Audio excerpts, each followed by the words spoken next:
Yo Shamina les amis, it's Daizen, ton esquo fait ouais. On se retrouve aujourd'hui pour une nouvelle vidéo, une nouvelle esquo. Mon gars, je vais aujourd'hui te présenter des animés à l'ancienne, petit beau gosse, tu connais. Avant ça, tu peux mettre un petit pouce bleu, seule l'élite le fera. Et bah, the body, let's go. On va commencer avec Yoshibu, où l'on suivra une personne du nom de Roll. Mais il y a un petit problème, car cette fameuse personne ne peut pas devenir héros, vu que le roi démon a déjà été vaincu. Le ref, il va être anéanti, il va déprimer comme Jaja, voir des psychologues pour se remettre de son traumatisme, tout ça.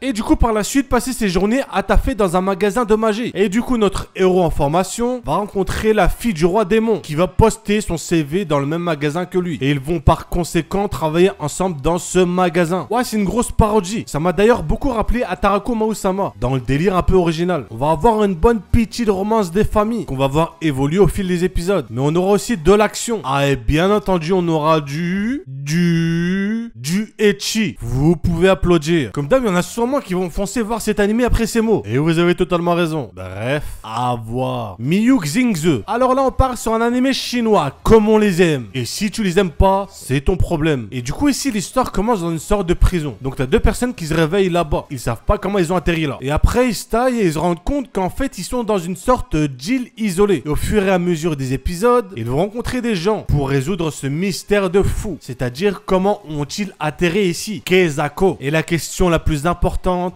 où sont passés les sushis? Alors l'anime là m'a vraiment surpris. Et ce, agréablement. Malgré le fait qu'il soit chinois. On n'est pas raciste ici. On a une animation très bonne. Surtout l'opening, il est vraiment visuellement magnifique. Je sais que beaucoup d'entre vous ont du mal avec le chinois. Mais franchement, j'ai bien aimé celui-là. On a une bonne intrigue. Et quand tu le commences, tu peux plus t'arrêter. Il est pas licencié, donc tu peux trouver les épisodes assez facilement. Vu qu'en Europe, les animés chinois sont très rarement licenciés. Donc mets-toi bien, beau gosse. Back Arrow. Dans cet animé-là, on va suivre des personnages qui vivent dans un lieu entouré de murs. Un peu du genre SNK. Donc murs qui protègent les habitants de Titan. C'est faux. Mais ils protègent vraiment les habitants. Et notre protagoniste va, entre guillemets, atterrir ici. Et se rendre compte que, bah, il a perdu la mémoire. Et du coup, pour la retrouver, il va sortir de l'enceinte du mur.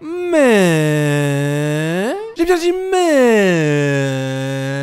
ça va se taper de fou. Les raisons, vous le verrez en regardant l'animé. On a ici un mecha bien sympa. Donc de mon avis, le plus intéressant n'était même pas les combats, mais l'intrigue dont on tombe facilement dedans. Et le héros est assez cool. Donc je vous le conseille vraiment si c'est votre style d'animé. Il y a pour l'instant une vingtaine d'épisodes de sortie sur 24 que tu peux retrouver sur Wakanim. Terminons maintenant cette présentation masterclass avec The Heroic Legend of Arslan. On est ici dans un monde médiéval où on suivra un petit enfant de 11 ans qui est prince et donc fils du roi, vu qu'il est prince BG. Il est censé être l'héritier, mais tout le monde n'est pas d'accord avec ça, car il a assez peu de personnalité et n'est pas très intéressé par le combat. Dès le début, Arslan va comprendre les inégalités existantes et les enjeux de notre monde. Quelques années après, va commencer une guerre contre un autre royaume. Et après une défaite, il va vouloir revenir pour se venger, histoire de récupérer la couronne. Bon, tu l'as vu, il y a beaucoup de luttes de pouvoir. Et je trouve que c'est ce qui est le plus intéressant dans les animés de ce style. Même si je suis pas très fan du héros qui fait assez cliché, faut dire les termes, l'anime reste néanmoins très intéressant, principalement pour ce qui l'entoure. Bref, on arrive donc à la fin de la vidéo. Si t'as aimé, pouce bleu, c'est un ordre. Si c'est pas le cas, pouce bleu quand même, c'est un ordre aussi. Surtout conseillez-moi des animés, ça m'aide de fou. Là, j'ai rien à voir en ce moment. Et n'oublie surtout pas, la Internet escroc.